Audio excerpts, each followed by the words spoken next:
여러분 혹시 한자어로 성린, 성시라는 말을 들어보셨습니까? 사실은 저도 처음 들어봤어요. 이 말의 의미가 어떤 뜻이냐? 아낄석, 아낄린, 이룰성, 똥시. 똥시. 똥이요, 똥. 그래서 아끼고 아끼다 똥 된다. 굉장히 한자어로 쓰니까 고상해 보이는데 알고 보면은 여러분이 예전에 부모님한테 가끔씩 들은 얘기예요. 너 그러다 아끼다 똥 된다. 들어보셨죠? 이게 성린, 성시라는 그런 단어입니다. 사실 어느 분이 카톡으로 제게 이와 관련된 어떤 칼럼을 보내주셨어요. 가끔씩 저에게 카톡으로 이런저런 글을 보내주시는 분이 많거든요. 제가 읽거나 말거나 그냥 꾸준하게 보내주시는 분이 계시는데 여러분들이 그렇게 하세요. 근데 이번에 초에 이 내용을 들으면서 오늘 마음에 좀 다가오는 게 있었어요. 그래서 마음에 품고 있다가 설교 본문하고 제목을 정할 때 생각이 나가지고요. 이 말씀을 좀 먼저 여러분에게 좀 전달을 해야 된다는 생각이 들었습니다. 오늘 시간 관계상 그분이 보내준 전체 내용을 쭉 다 소개는 못하고요. 나중에 원고가 올라갈 때 거기에는 그대로 아마 실려져 있을 것입니다. 대신 간략하게 핵심적인 내용을 말씀을 드리겠습니다. 적지 않은 경우 사람들이 이 성민, 성시와 같은 행동을 한다고 합니다. 아끼지 말아야 할 것은 아끼고 또 반대로 아낄 것은 아끼지 않는 경우가 종종 있습니다. 여러분 시장 같은 데 가서 물건을 살 때 흥정을 하잖아요. 옛날에 어떤 분들이 콩나물도 흥정해서 싸게 50원 싸게 100원 싸게 사시는 그런 경험들이 있을 것 같습니다. 시장에 가서 그렇게 50원 100원을 깎아서 아끼는데 막상 다른 곳에 가서는요 펑펑 쓰는 분들이 있어요. 그렇죠? 희한하죠? 정작 시장에서 장사하는 상인들은 가난한 사람들이 많잖아요. 하루 벌어서 하루 사는 분들이 많은데 그분한테 대해서는 아끼고 또 그러지 않은 사람에게는 후하게 또 대하는 그런 경우가 적잖이 있습니다. 또 이런 사람이 있습니다. 집에 좋은 그릇을 쌓아두고 있는데 안 써요. 그분 생각에는 누군가 손님이 귀한 손님이 오면은 그것을 그때 사용하겠다라는 마음을 가지고 아끼고 아끼는데 결국 그릇 한번 쓰지 못하다가 돌아가신 경우가 있어요. 그래서 장례를 치른 다음에 유품을 정리할 때 보면은 정말 아무것도 사용하지 않고 좋은 그릇이 그대로 남아있는 경우가 있습니다. 물건이나 음식만 그런 것이 아니라 우리의 생각이나 말도 그렇습니다. 내가 평소에 저 사람에 대해서 좋은 생각, 좋은 말을 할 수도 있는데 잘 얘기 안 해요. 사랑한다는 표현을 잘 안 해요. 그러다가 죽을 때쯤 돼가지고 마지막으로 유언 비슷하게 실은 내가 너 사랑하는데 그 말을 못해서 너무 안쓰러워서 지금 마지막으로 한다 하고 돌아가시는 분들이 가끔씩 드라마에서 보잖아요. 자, 이와 같은 모습들이 우리 가운데 있다라는 것입니다. 여러분의 경우는 어떻습니까? 물론 이 이야기가 나와는 전혀 상관없는 이야기로 들릴 수도 있지만은 어쩌면 내 얘기다라고 생각하는 분도 혹 여기 몇 분 계실 것 같습니다. 제가 이 이야기를 들으면서 사람들은 왜 이런 삶을 살고 있는가에 대해서 잠시 생각해 보았습니다. 왜 사람들은 이렇게 아끼고 아끼다가 똥이 되어버리는 상황에 이르면서까지 내게 주어진 것들을 누리지 못하고 결국은 자신의 인생을 후회하는 삶을 살게 되는 것일까요? 생각해 보니까 한 가지 그들에게 없는 게 있어요. 관대함이 없다는 생각을 해봤습니다. 그래서 관대함이 있고 없음에 따라서 어떤 사람은 인생을 멋지게 살 수도 있고 아낌없이 살 수 있고 또 반대로 아끼다가 똥처럼 되는 그런 삶을 살 수도 있습니다. 그래서 여러분 아직 우리가 기회가 있다 보니까 인생을 똥처럼 되지 않기 위해서는요 관대함에 대해서 여러분이 배워가셔야 됩니다. 과연 관대함이 어떤 것인가? 그래서 먼저 이 관대함의 의미를 성경에서 좀 찾아보도록 하겠습니다. 관대함의 의미를 생각할 때 제일 먼저 저에게 떠오르는 단어가 너그러움이었어요. 여러분 관대함은 너그러움입니다. 고린도 전후서에는요 예루살렘 교회를 위해서 연보하는 일, 즉 어려움에 처한 예루살렘 교회를 돕는 일에 이방인 교회들의 협력을 구하는 사도 바울의 요청들이 많이 실려져 있습니다. 당시 예루살렘 교회는 복음이 시작된 교회지만은 핍박으로 인해서 상당히 많은 어려움에 처해져 있습니다. 성도들은 직장을 잃고요. 요즘식으로 말하면 직장을 잃고 사회적인 단절을 통해서 먹고 살 일이 당장 막막했어요. 그래서 사도 바울은요, 비록 이방인의 사도지만은 이방인 교회를 다니면서 계속해서 어디를 가나 예루살렘 교회를 도와줄 것을 그들에게 요청을 했습니다. 왜냐하면 그들은 복음의 빚진 자들이기 때문에. 그래서 당신들이 할 일은 그 예루살렘 교회를, 지금 어려움에 처한 예루살렘 교회를 실제로 물질적으로 도와줘야 된다. 그래서 여러 곳곳에 다니면서 이와 같은 연보를 계속해서 요청합니다. 그 중에 이 고린도 교회는 그나마 이방인 교회 중에서 굉장히 잘 사는 그런 교회였습니다. 도시 자체가 오늘날 식으로 따지면 한 부산 정도 되는 수준의, 위치적으로도 그렇고요, 그런 도시였습니다. 잘 사는 도시였습니다. 당연히 그 잘 사는 도시에 사는 고린도 교인도 어느 정도 풍족한 삶을 살고 있기 때문에 그와 같은 요청을 했습니다. 고린도후서 9장 11절에 보면은요, 그 일을 요청하면서 이와 같은 이야기를 합니다. 너희가 모든 일에 넉넉하여 너그럽게 연보를 함은 그들이 우리로 말미암아 하나님께 감사하게 하는 것이라. 여기서 너희는 고린도 교회, 그들은 예루살렘 교회를 말하는 것입니다. 여기에서 너그러움으로 번역한 헬라어 단어가 아플리테스라는 단어인데, 이 단어는 신실함, 진실함, 솔직함이라는 뜻을 가지고 있습니다. 그러므로 우리가 누군가를 돕는다는 것, 어떤 의미가 있습니까? 신실함의 의미가 있고 진실함의 의미가 있습니다. 자, 그런데 사실 인간의 너그러움이라는 것은 한계가 있어요. 제 아무리 너그러운 사람이라도 어느 정도까지예요. 사람의 성정은 한계가 있습니다. 사람은 하나님이 아니기 때문에요, 어디까지는 잘 참지만은 자신의 한계에 도달하면은 모든 사람은 관대함을 유지하기 어렵습니다. 그렇지만은 하나님의 사람은 달라요. 하나님의 성품, 그 성령의 열매를 가지고 살아가는 사람들은 나는 관대할 수 없지만은 하나님으로 말미암아 관대함을 배울 수가 있다는 것입니다. 왜냐하면 내 안에 계시는 성령께서 그 성령이 흐르는 강물같이 우리 안에 관대함을 밖으로 내어주시기 때문에 그렇습니다. 그래서 관대함은 믿음의 사람이 가져야 하나님의 성품, 곧 성령의 열매를 의미한다고 보시면 됩니다. 그러면 여러분이 성령 안에 살면 살수록 여러분도 모르게 점점점 이 관대함이 커질 수밖에 없습니다. 과거 여러분 육신의 정욕에 찌들어 살던 과거의 나와 또 성령의 열매 안에 살고 있는 지금의 현재 나의 모습을 한번 비교해 보시기 바랍니다.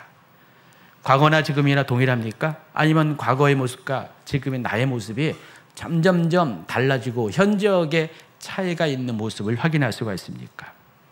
여러분이 만약 진정한 그리스도인이라면, 하나님의 사람이라면, 하나님의 성품을 담기를 원하고 성령의 열매를 따라 살기를 원하는 사람이라면 과거의 나와 지금의 나에는 현격한 차이가 있어야 합니다. 시간이 갈수록 점점 더 그분의 성품을 닮은 삶, 그 성령의 열매를 맺는 삶을 살아야 됩니다. 특히 남에 대한 이 관대함에 있어서 변화가 있어야 합니다. 여러분, 아끼고 아끼다가 뭐가 된다고 그랬어요? 똥이 된다고 그랬습니다. 여러분의 인생의 소중한 가치들, 돈을 포함한 모든 소중한 가치들 하나님이 여러분에게 주실 때는 다 쓰고 또 내어주기까지 모든 것을 하나님의 드리는 것 같이 사람들에게 주기를 원하십니다. 그게 바로 관대함이라는 것입니다. 관대함을 생각할 때 두 번째 떠오르는 단어가 신사적이라는 단어입니다. 이 단어는 사도행전 17장 11절에서 찾아볼 수 있습니다. 개역개정으로 읽어보면은 이 또한 너그러움으로 표현했는데, 이 개역 한글, 예전 번역인 개역 한글을 보면은 신사적이다라는 표현을 합니다. 또 새 번역에서는 고상한, 흠정역은 고귀한, 또 현대 번역은 마음이 트인, 이런 식으로 번역을 했습니다. 근데 이 사도행전 17장의 맥락에서 이 뜻이 어떤 의미인지를 살펴보면은 이 다양한 표현 중에서 제 생각에는 신사적이라는 단어가 가장 적절한 번역이라고 생각을 합니다. 사도행전 15장 36절부터 18장 22절까지는 어떤 내용이 기록되어 있냐면은 사도 바울의 제2차 전도 여행에 관한 기록들이 여기 실려져 있습니다. 자, 바울의 선교팀은 앞서 제1차 선교 여행 때 방문했던 갈라디아 지역 교회들을 다시 한번 방문합니다. 이번에 갔던 선교팀들이 갔던 지역이 바로 갈라디아에서 오른쪽에 있는 동편에 있는 지역들이고요. 이 갈라디아 지역은 이 튀르키예 중부 지역에 중부에서 약간 동부 쪽으로 치우친 그런 지역입니다. 사도 바울은 1차 전도 여행 때 이 갈라디아 지방을 중심으로 선교를 했어요. 그러고 나서 이번 2차 전도 여행 때도 그 지역을 먼저 탐방을 합니다. 그리고 그 지역을 넘어서 아시아 전체, 소아시아 전체를, 그러니까 튀르키예 전 지역을 다니면서 복음을 전하려는 계획을 가졌는데 어느 날 밤 환상 가운데 하나님께서 마케도니아 선교로 부르십니다. 사도행전 16장 9절에 보니까 밤에 환상이 바울에게 보이니 마케도니아 사람 하나가 서서 그에게 청하여 이르되 마케도니아로 건너와서 우리를 도우라. 사도 바울은 이 환상을 보면서 급히 자신의 행로를 바꾸게 됩니다. 그리고 점점 서쪽으로 가서 무시아를 지나서 드로아 지역이라는, 드로아가 어떤 뜻인지 아시죠? 드로아, 유럽으로 들어와. 진짜는 좀 믿지 마시고요. 트로이라는 지역입니다. 이 드로아에서 배를 타고 이 마케도니아 지역의 관문 도시인 빌립보를 향합니다. 이 빌립보는 어떤 곳입니까? 여러분 잘 알고 있는 다주색 천장사 루디아가 그리스 지역에 이 옷감을 파는 전초 기지가 있는 그런 곳이었습니다. 자, 이 빌립보 지역에서 사도 바울은 복음을 전하다가 감옥에 갇히게 됩니다. 그때 찬송을 하고 하나님께서 놀라운 기적을 행하셔서 자기를 지키던 이 간수의 가족을 구원하고 그 간수의 집에서 빌립보 지역의 최초의 교회, 또 루디아 집에서도 교회가 탄생하지만은 다음 순서고요. 이 간수의 집에서 빌립보 지역 최초, 그리고 유럽에서 최초의 교회가 탄생을 하게 됩니다. 자, 이후에 빌립보에서 150km 서쪽으로 떨어진 데살로니카로 도착을 합니다. 바울의 전도팀은 이곳에서 3주 동안 머물면서 복음을 전하였고 이때 많은 사람들이 복음을 받아들입니다. 근데 문제가 생겨요. 이곳에 거주하는 유대인들이 그런 바울의 가르침을 못마땅히 여겨서 그곳에 있는 이방인들을 선동해서 폭동을 일으킵니다. 그래서 바울 일행은 밤중에 그곳에서 멀지 않는 베레아로 탈출을 하게 됩니다. 급하게 도망을 치게 돼 있어요. 자, 베레아에 도착한 바울은 평소와 똑같이 그곳에서도 유다인의 회당에 들어가서 복음을 전합니다. 여러분 알아두셔야 될 것은 바울의 전도 여행의 특징은요, 제일 먼저 어딜 도시를 가든지 유대인의 회당을 방문해서 유대인에게 먼저 복음을 전하고 그 다음에 이방인에게 복음을 하는 그런 선교 방법을 썼습니다. 이때도 똑같이 베레아에서 유대인의 회당에 들어가 복음을 전합니다. 자, 그런데 베레아 사람들은 데살로니가 사람들과 태도가 확 달랐어요. 그들은 복음에 대해서 좋은 반응을 보였습니다. 그래서 그들 중에 믿는 사람들이 정말 많이 생겨났고 또한 헬라인 중에서도 복음을 영접한 사람들이 배출됩니다. 그 내용이 아까 잠시 지나치듯 설명한 사도행전 17장 11, 12절입니다. 자, 이 구절 같이 한번 읽어볼까요? 베레아에 있는 사람들은 데살로니카에 있는 사람들보다 더 너그러워서 간절한 마음으로 말씀을 받고 이것이 그러한가 하여 날마다 성경을 상고함으로 그중에 믿는 사람이 많고 또 헬라의 기부인과 남자가 적지 아니하나. 바로 이때 바울을 대하는 이 베레아 사람들, 정확하게는 베레아 안에 살고 있는 유대인들을 가리킵니다. 이 베레아에 살고 있는 유대인들은 데살로니카에 살고 있는 유대인들과 비교해서 뭐라고 했어요? 더 너그럽다. 옛날 번역에 의하면은 더 신사적이다라고 하였습니다. 이때 사용한 헬라어 단어가 유게네스라는 단어입니다. 사도행전 17장의 문맥안에서 이 유게네스는 어떤 뜻이냐면은 하나님 말씀을 받아들이는 태도와 관련이 되어 있습니다. 하나님 말씀을 받아들이는 데 있어서 뭐라고요? 신사적이라는 것입니다. 그래서 현대어 번역에서는요, 이것을 마음이 튀어 있다라고 번역을 했습니다. 베레아 사람들은 데살로니가 사람들보다는 훨씬 마음이 튀어 있어서 기쁜 마음으로 설교를 들었다. 그리고 바울과 실라가 가르치는 말이 진실인지 알고자 날마다 성경을 연구하였다. 자, 이방인이 얘기하는 게 아니라 베레아에 살고 있는 유대인들을 가리킵니다. 그래서 이 베레아에 살고 있는 유대인의 특징은 데살로니가에 거주하는 유대인들과는 달리 사람의 말에 의존하지 않고 바울이 하는 말을 직접 듣고 정말로 옳고 그른지를 직접 분별하는 태도를 가졌습니다. 그래서 여러분, 관대하다는 것은 생각의 태도를 의미하는 것입니다. 그러니까 좁고 편협한 생각이 아니라 직접 듣고 객관적으로 살펴보고 이성적으로 따져본 후에 비로소 그것의 옳고 그름을 결정하는 합리적인 태도, 이게 뭐라고요? 관대하다는 뜻입니다. 영어 표현으로는 젠틀하다, 신사적이라고 하는 것입니다. 제가 이 말씀을 들으면서 오늘날 세대를 생각해 봤어요. 오늘날 세대를 여러 가지 표현할 수 있지만 오늘 말씀을 토대로 오늘 세대는 어떤 세대냐? 점점점 관대함을 잃어버리는 세대라는 생각이 들었습니다. 물론 오늘날도 관대한 사람이 있어요. 너그러운 사람이 있지만은 과거에 비해서 많은 사람들이 이 관대함이라는 단어에 대해서 별로 생각을 안 하고 있습니다. 오늘날도 과거처럼 정의를 부리는 사람들이 많습니다. 옳고 그름을 따지는 분이 상당히 많이 있어요.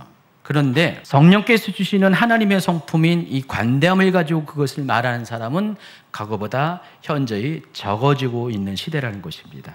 사실 여러분이 알고 있는 이 비판이라는 단어는요, 그 뜻이 여러분이 알고 있는 거하고 약간 달라요. 이 비판이라는 단어는 객관적인 분별을 의미합니다.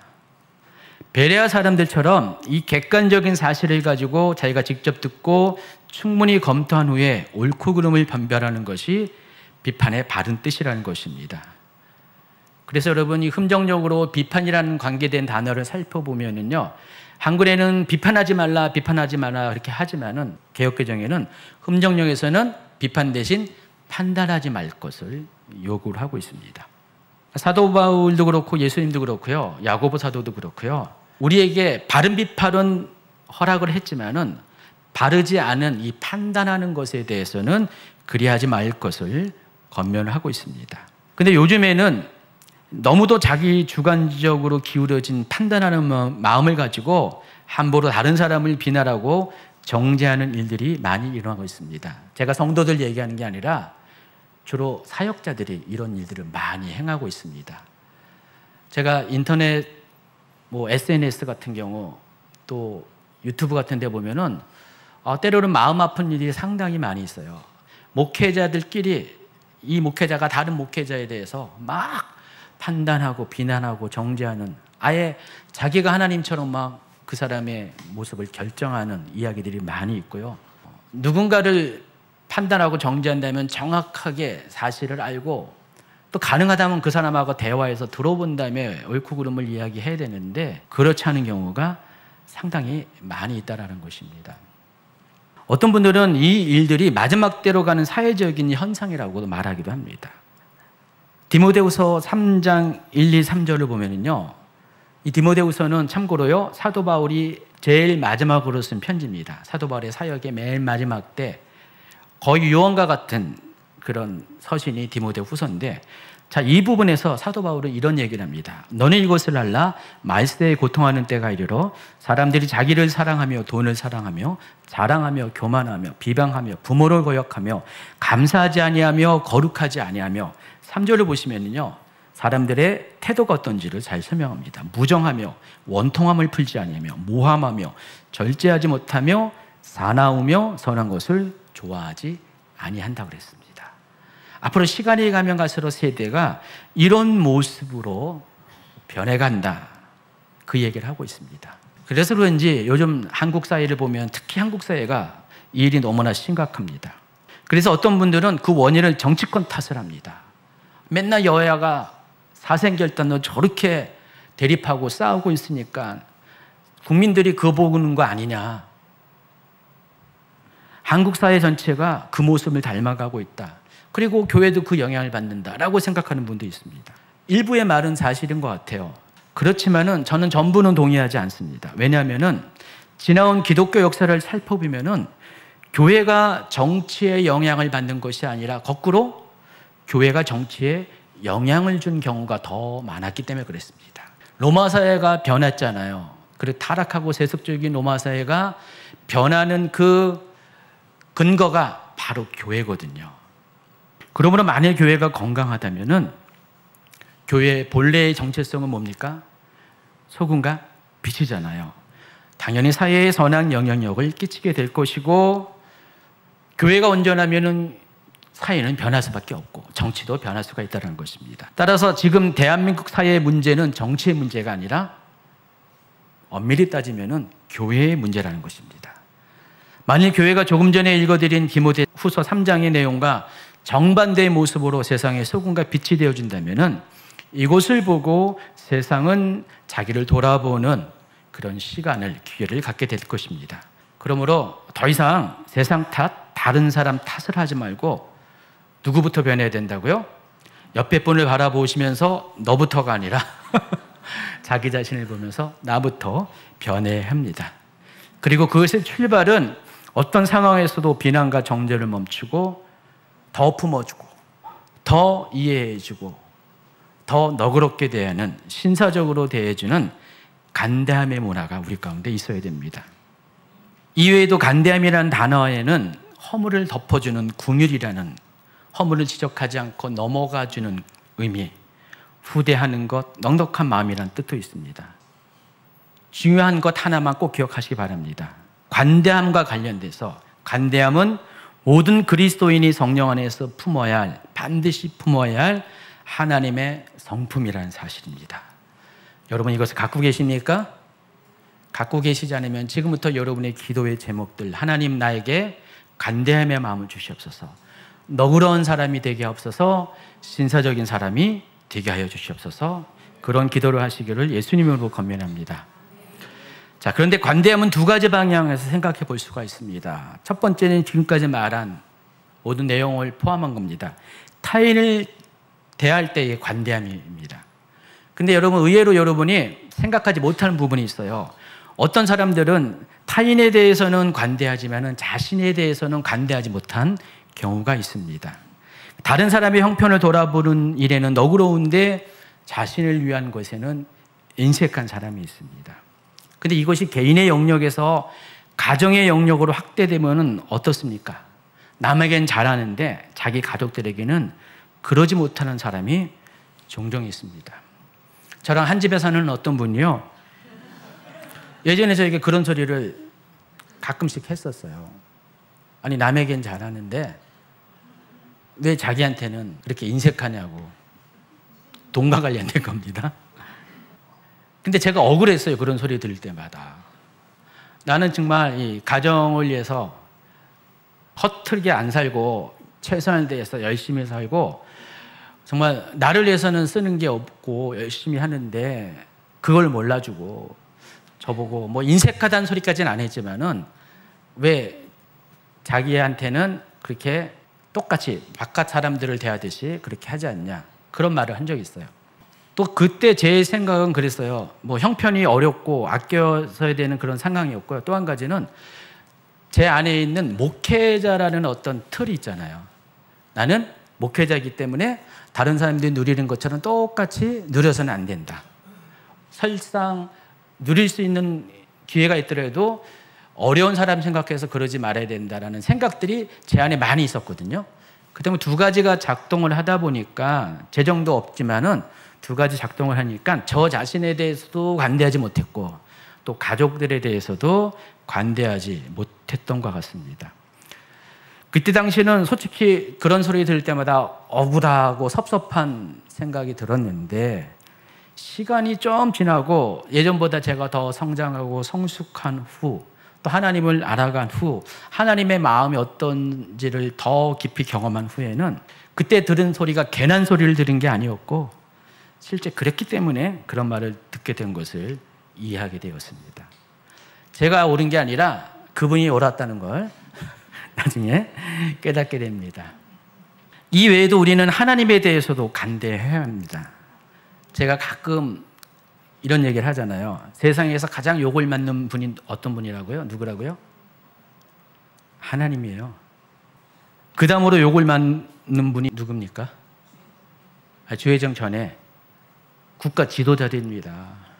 대통령과 같은 국가 지도자들은요, 욕을 먹을 수밖에 없어요. 요즘 시대에는 관대함이 사라진 요즘 시대는 더더욱 욕을 먹죠. 그리고 이제 교회에서 가장 욕을 많이 먹는 분, 배부르게 먹는 분이 누구라고요? 목사님입니다. 저 이미 충분히 배부르니까 더 안 주셔도 됩니다. 또 가정에서 가장 욕을 많이 먹는 사람 누구라고요? 부모님이죠. 뭐 이렇게 자녀들은 원망을 하는지 부모님한테. 왜 나를 태어나게 해가지고 나한테 해준 게 뭐야 하면서. 여러분도 그럴 때 있고 또 여러분의 자녀도 여러분에게 그러시는 것들 경험하잖아요. 자, 근데 이것은 세상에 어쩔 수 없는 원리예요. 세상에 이래요. 근데 사람들이 왜 이렇게 행동할까요? 왜 권위자에 대해서 심지어 하나님에 대해서 원망하고 불평할까요? 아직 어리기 때문에 그래요. 아직 성장하지 못하기 때문에. 그래서 누구든지 어릴 적에는 자신이 힘들 때에는 가장 권위적인 존재에게, 다시 말해서 자신의 문제를 해결해 줄 수 있는 누군가에게 이런 말을 할 수밖에 없어요. 그래서 이것은 불평불만이기보다도 뭐예요? 나 아파요, 나 힘들어요, 나 도와주세요 라고 하는 하소연에 해당하는 것입니다. 그러나 그랬던 사람이 조금 더 성장하면은 말이 바뀌어요. 태도가 바뀌어요.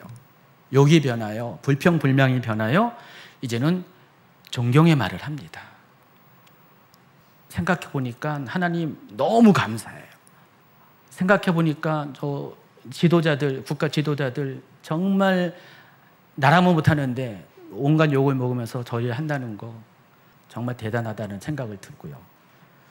또 목사님들에 대해서도 동일한 말을 합니다. 감사하게 제가요, 옛날에는 욕을 먹는 비중이 더 컸다 하면은 요즘은 감사하다는 말을 듣는 비중이 더 커져요. 우리 교회도 이제 한 14년이 지나가면서요, 오랫동안 같이 있는 분들이 믿음도 성장하고 인격도 성장하고 신앙도 성숙해지잖아요. 그러다 보니까 말과 태도가 많이 바뀌더라고요. 그러면서 그래도 목사님 감사해요. 목사님이 계셔서 저희가 흔들리지 않고 잘 제 믿음이 지켜왔어 하면서 그런 소리를 하는 분들이 요즘 식사를 같이 하면서 많이 듣게 됩니다. 그나마 위로를 받게 됩니다. 자, 그렇다면 사람들은 왜 관대하지 못할까요? 세 가지 이유를 생각해 봤습니다. 첫 번째는 상대방에 대해서 잘 모를 때 관대하지 못해요. 두 번째는 상처 때문에 관대하지 못하고요. 셋째는 아직 성장하지 못했기 때문에 관대하지 못한 경우가 많습니다. 요즘 저와 최 목사님이 쉴 틈 없이 성도들을 가정 방문하거나 신방하거나 또 여건이 되지 않는 분들은 바깥에서 만나서 식사 교제를 하는 시간을 보내고 있습니다. 솔직히 몸은 좀 피곤해요. 특히 최 목사님이 더 피곤하죠. 근데 마음은 되게 좋아요. 흐뭇하고 격려를 받고 하나님이 주신 이 사랑하는 마음, 궁휼하는 마음이 점점점 제 안에 더 채워지고 있다는 것을 많이 느낍니다. 몇 시간을 함께 하면서 최근의 근황을 나눕니다. 그리고 시간이 길어지면서 점점 먼 시간대 얘기를 하게 됩니다. 어릴 때 어떻게 자라왔고 또 어떻게 신앙을 갖게 되었고 또 부부인 경우는 어떻게 두 분이 만나서 어떤 우여곡절 끝에 이렇게 가정을 이루고 있는가, 이런 것들을 충분히 이야기를 듣게 됩니다. 그러면서 아, 이분이 이랬었구나, 아, 이런 상황이 있었구나, 아, 그때 이래서 이랬구나, 이런 것들을 말은 안 해도 확인하는 시간을 갖게 됩니다. 짧게는 1, 2년부터 길게는 10년 가까운 세월을 한 믿음의 공동체에서 살고 있었지만은 몰랐던 게 너무 많았구나라는 걸 많이 느낍니다. 어떤 분들은요, 몇 년을 교회를 다녔는데 저하고 대화를 거의 안 한 적이 있어요. 제가 다가가면은요, 쓱 도망가요. 가까이 가면 갈수록 더 멀어지는 당신 있잖아요. 제가 저기서 인사를 하잖아요. 저쪽으로 가요. 그런 분도 있어요. 방법이 없었어요. 근데 요즘 들어서 성도들을 이제 만나면서 깊은 대화를 하게 되면서 상대방에 대해서 보다 깊이 알아가는 그런 걸 많이 느낍니다. 그래서 저는 개인적으로 요즘 몸은 피곤하지만은 많이 행복해합니다. 그래서 뭘 느꼈냐면은 저도 그렇고 상대방도 그렇고요. 전에는 잘 모르기 때문에 진실의 기반이 아닌 내 생각으로부터 저 사람은 저럴 것이다 라는 추측을 많이 한 것 같아요. 그러다 보니까 추측이 뭘 낳습니까? 오해를 낳게 되죠. 사실이 아닌데 사실인 것처럼 생각하는 경우. 저도 그분에 대해서 그렇고 그분도 저에 대해서 그런 것들이 있었던 것 같아요. 근데 얘기를 하다 보니까 아니에요. 쌀쌀한 분이 아니라 정말로 친절한 분이고 굉장히 밝은 분이에요. 예전에 최 목사님이 오해 아닌 오해를 받았어요. 최 목사님 보고 무슨 유리공주다, 뭐 얼음공주. 저는 유리왕자고요. 너무 투명하게 다 솔직하게 얘기한다고 했어요. 최 목사님은 뭐 얼음공주. 근데 최 목사님이 그런 이유가 있습니다. 예배 가운데 하나님 말씀을 들으려고 집중하잖아요. 그러니까 예배 전에는요, 접촉을 웬만하면 피하려고 애써서 예전에요. 왜냐면 계속 뭐가 마음속에 들어가 있으면 하나님 말씀을 받는데 방해가 되니까. 그래서 예전에는 그런 경우 많은데 지금도 최 목사님이 많이 이제 익숙해져가지고 예배 전에도 사람들하고 만나고 이렇게 하는데 예전에는 그게 좀 본인에게는 쉬운 건 아니었기 때문에 일부러 그런 모습을 보여요. 근데 예배 끝나고 나서는 또 달라지죠. 근데 그때 예배 전에 뭐 최 목사님한테 이렇게 다가왔을 때 갑자기 얼음을 느꼈던 분들이 그런 얘기를 한 거예요. 근데 막상 알고 보면 최 목사님 되게 웃겨요. 저는 아재 개그 하지만은 최 목사님은 아줌마 개그로 하거든요. 저도 황당하게 웃길 때가 많이 있어요. 그래서 제가 부부 간에 재미없지 않아요. 재밌어요. 여러분은 제가 최 목사님 웃긴다고 얘기하지만은 그건 웃기는 말이고요. 최 목사님 저를 이제 가끔씩 아주 허를 찌르는 행복한 웃음을 주기도 합니다. 어쨌든 이렇게 알게 되니까 어떻게 해요? 저희 부부도 오랜 세월 알게 되니까 벌써 30년이 넘었잖아요. 저희가 함께 산 지. 근데 처음에는 저희도 어려운 시절이 있고 그랬는데 근데 시간이 점점 가면서 서로 알게 되니까 뭐가 생기냐면은 관대함이 생기는 거예요. 너그러움이 생기는 거예요. 그러다 보니까 대하는 태도도 신사적으로 대할 수밖에 없어요. 최 목사님은 숙녀적으로 대하고요. 상대방을 고려하는 그런 것들이 생겨요. 왜냐하면 그 사람이 어떤 사람인지 왜 이런 말을 하고 왜 이런 행동을 하는지를 전에는 몰랐다가 이제는 충분히 알게 되니까. 여러분, 사람 관계가 그렇다는 것입니다. 우리가 알면 알수록 우리는 관대해져요. 너그러워져요. 신사적이 될 수가 있습니다. 하나님과의 관계도 마찬가지입니다. 우리가 하나님에 대해서 자주 삐지는 이유는 하나님에 대해서 잘 모르기 때문에 그래요. 그래서 여러분, 하나님에 대해서 섭섭한 마음이 들 때마다 하나님을 더 알아가기 위해서 애를 쓰시기 바랍니다. 아멘. 둘째는 상처 때문에 그렇습니다. 우리들 중에 어떤 이들은 어떤 특정한 사건에 대해서 지나치게 예민하게 반응하는 분이 계십니다. 동일한 시간대, 동일한 장소에서 동일한 상황 가운데 다른 분들은 별것 아니라고 그냥 지나치는데 유독 그 중에서 어떤 분만 심각하게 분노하고 화를 내고 그렇게 반응하는 사람이 있죠. 그래서 공동체의 분위기가 깨진 경우가 종종 있습니다. 그 사람의 문제만 그럴까요? 실은 다른 상황에서 내가 그럴 수도 있어요.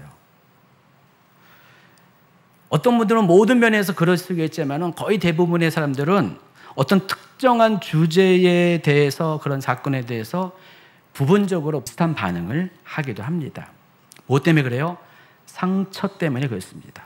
내 상처가 건드려지면 아픔을 느끼니까 반작용으로 그냥 바로 그렇게 반응을 할 수밖에 없습니다. 여러분이 아셔야 될 것은 사람마다 상처 부위가 달라요. 어떤 사람은 손등에 상처가 있고요. 어떤 사람은 얼굴에 상처가 있고요. 근데 손등에 있는 상처가 있는 사람의 얼굴을 만지면은 반응하지 않습니다. 아무 상관이 없어요. 그러나 자기 상처가 있는 곳에 건들면 어떻게 해요? 반응할 수밖에 없어요. 근데 요즘은요, 한 군데에 상처만 있는 게 아니라 온몸이 상처 덩어리인 사람들이 많아진 것 같아요. 그러니까 뭐 어딜 건든지 다 반응을 해요.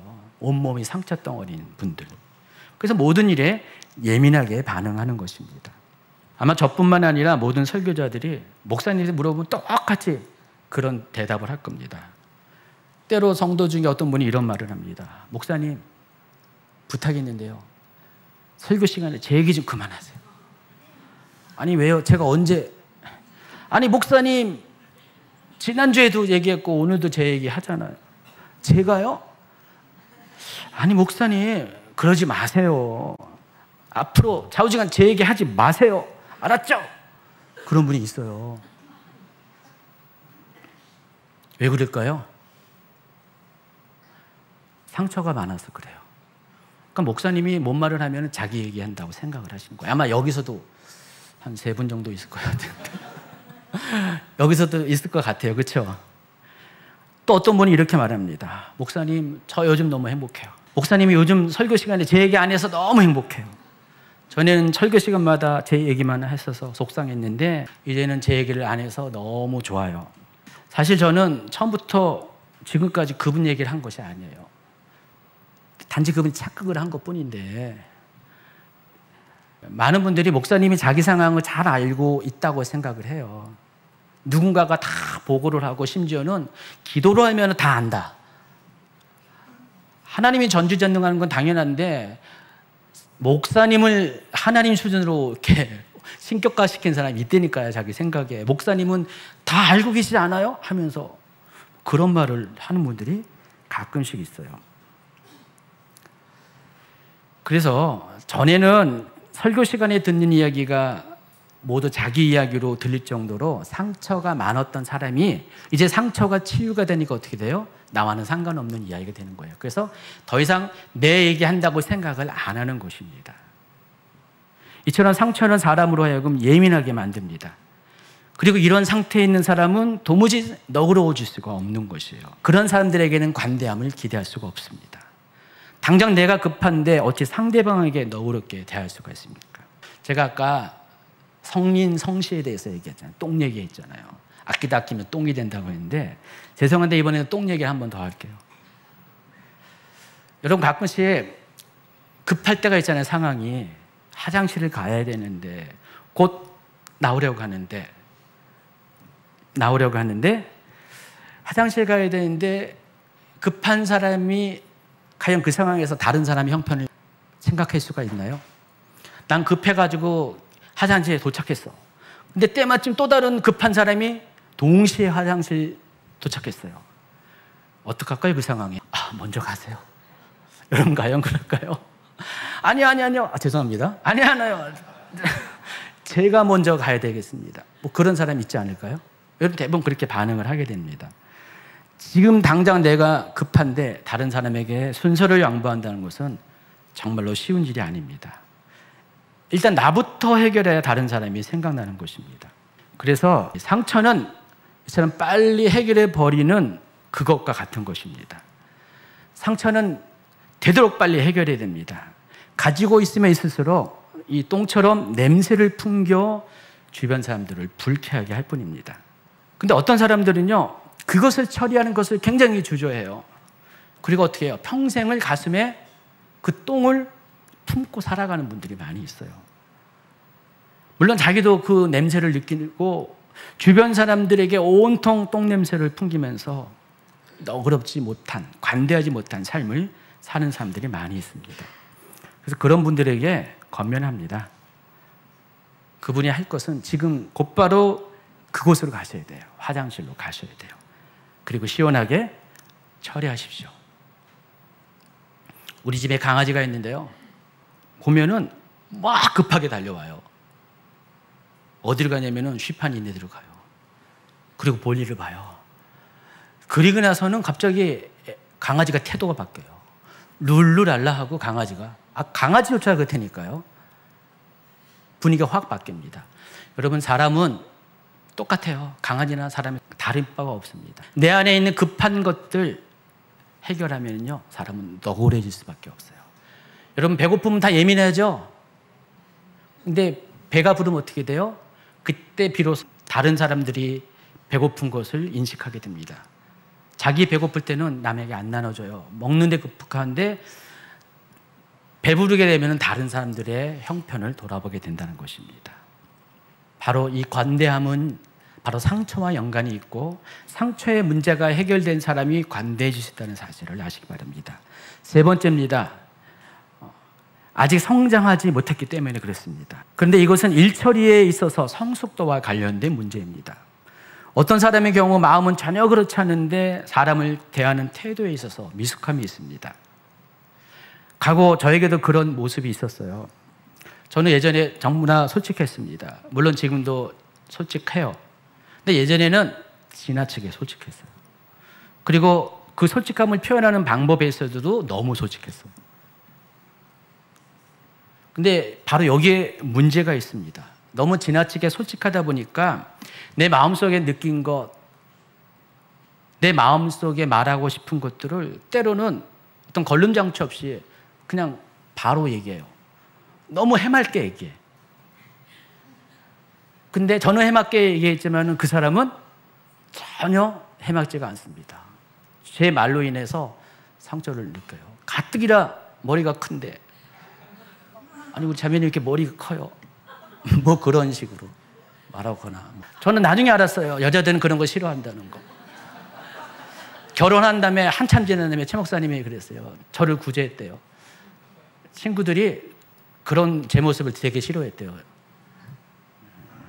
나중에 얘기해가지고 제가 조금씩, 저는 이해가 안 됐어요. 왜 나는 그냥 있는 거 그대로 솔직하게 했는데 솔직한 게 죄냐? 그런데 죄더라고요. 그걸 가지고 상대방이 상처를 받으니까. 그랬던 시절이 있었습니다. 한마디로 눈치가 없었어요. 그때는 코치도 없었어요. 결혼하기 전에는. 나중에 결혼하면서 코치가 생긴 거예요. 최모모 코치가 생겨가지고요. 알려줘가지고 이제 알게 된 거예요.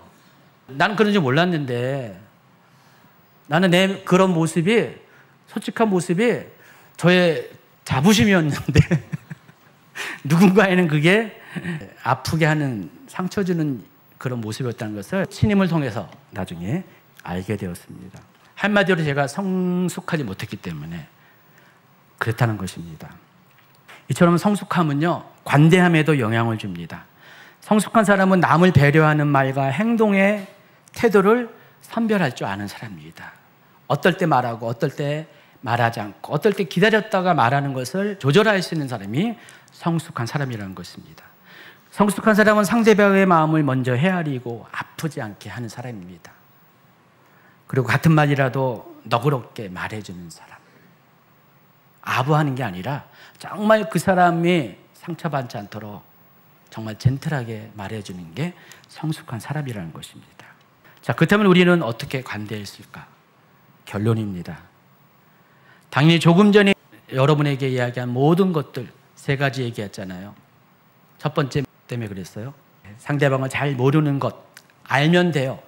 상대방을 알아가면 우리가 관대해질 수가 있어요.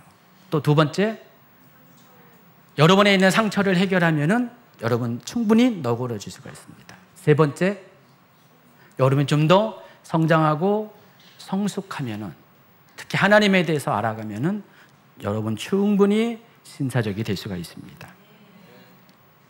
오늘 본문에서 사도 바울은 고린도 교회에 이렇게 권면을 합니다. 이 말씀을 하면 끝나는 거예요. 오늘 본문은 안 읽었는데 한번 읽어볼까요? 6장 11절부터 13절. 고린도인들이여, 너희를 향하여 우리의 입이 열리고 우리의 마음이 넓어졌으니 너희가 우리 안에서 좁아진 것이 아니라 오직 너희 심정에서 좁아진 것이 아니라 내가 자녀에게 말하듯 하노니 보답하는 것으로 너희도 마음을 넓히라. 사도 바울이 오늘 본문 말씀을 한 배경과 이유가 있습니다. 이왕이면 충분히 설명하고 싶은데 시간 관계상 결론을 내려야 되기 때문에 아주 간단하게 심플하게 이야기하면요, 이때 당시 이 편지를 쓸 때 사도 바울과 고린도 교회는 서로에게 깊은 오해가 있었습니다. 여러분, 고린도 교회가 어떤 교회입니까? 에베소 교회와 더불어서 사도 바울이 장기간 체류하면서 목양했던 교회입니다.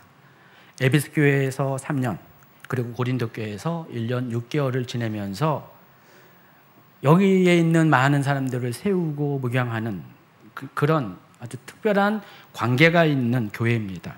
그런데 그런 교회에서 사도 바울을 오해를 한 거예요. 적지 않은 오해를 했어요. 그래서 심지어는 사도 바울의 사도적 권위까지 의심했습니다. 상황이 심각하게 되니까 사도 바울은 고린도 교회에 편지를 써보냅니다.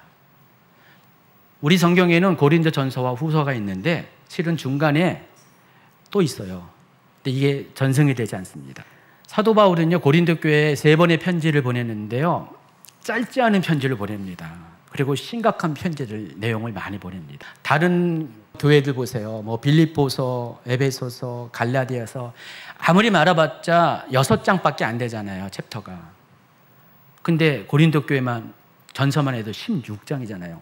내용도 짧지 않습니다. 짧은 마가복음과 동급이에요. 그 정도로 긴 내용의 편지를 보냅니다. 그만큼 사도 바울이 풀어야 될 오해가 많이 있는 것이었어요. 사도 바울은 고린도 전서를 보내고 또 중간에 편지를 보내고 이번 3번째 고린도 후서를 보내면서 아직 문제가 다 해결되지 않았기 때문에 고린도 후서까지 보내잖아요. 교인들에게 이렇게 말합니다. 자신의 삶과 사역에 대해서 솔직하게 터놓고 이야기합니다. 그러면서 지금까지 오해가 있었다면은 그것은 자신이 마음을 닫아놓은 것이 아니라 고린도 교회 교인들이 마음을 닫아놓은 것이라고 이야기합니다. 그분들을 탓을 하는 것이 아니라 자기는 항상 고린도 교인들에게 마음이 열려있다. 왜냐하면은 자기는 고린도 교인들을 친자식처럼 생각하고 있다는 거예요. 왜냐하면은 자기가 전도해서 낳은, 영적으로 낳은 자식과 같은 교회잖아요. 자기의 마음을 항상 그렇게 생각하고 있는데 고린도 교회 성도들이 사도 바울에 대해서 오해하고 있는 것이 있다면 정말 마음을 열어달라고 부탁을 하고 있습니다.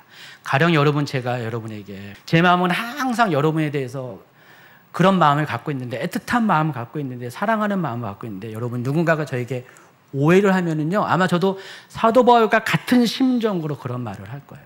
집사님, 저는 한 번도 집사님에 대해 그런 생각하지 않았어요. 집사님은 제 자식과 같은, 영적인 자식과 같은 분이세요. 정말로 모든 거 다 내어주기까지 우리 사랑하신 예수님처럼 나도 그렇게 집사님을 생각하고 있습니다. 혹시 오해가 있으면 풀어주시고 용서해 주세요 라고 하면서 사도 바울과 같은 접근을 하게 될 것 같습니다.